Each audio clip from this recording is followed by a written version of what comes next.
చూడండి, మత్స్యకారులు ఇప్పుడిప్పుడే ఓటు తిరగబడిపోయింది.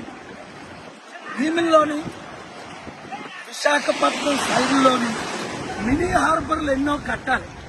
పెద్ద హార్బర్ ఉంది కానీ మినీ హార్బర్ లేదు. కోస్టల్ అంతా విదేశాల్లో చూడండి ఎంత విలువైన మత్స్యకారులు ప్రాణాలు కాపాడడానికి మత్స్యకారులు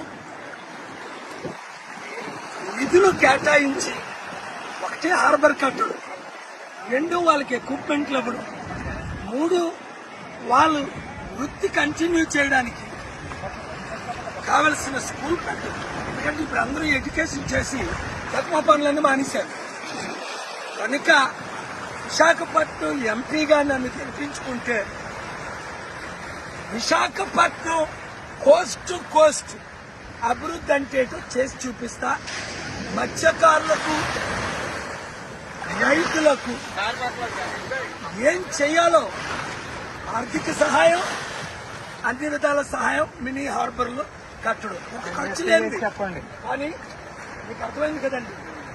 మీకున్న సమస్యలు నేను పరిష్కరిస్తాను. ఇంతవరకు అందరినీ చూసాం. విశాఖపట్నం ఎంపీగా సీరియల్ నెంబర్ 14 కొండ గుర్తుకు ఓటేసి నన్ను గెలిపించండి. మీ మత్స్యకారులకు, మీ పిల్లలకు, మీ అబ్బాయిని కలిసాను.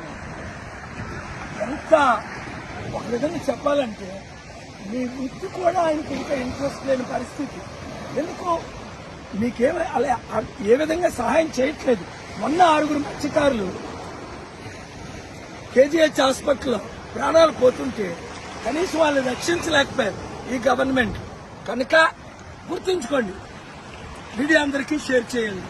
విశాఖ ఎంపీగా నన్ను గెలిపించారు, కొండ గుర్తుకే ఓటేయండి. జై కేపాల్, జై కేపాల్, జై కేపాల్, జై కేపాల్.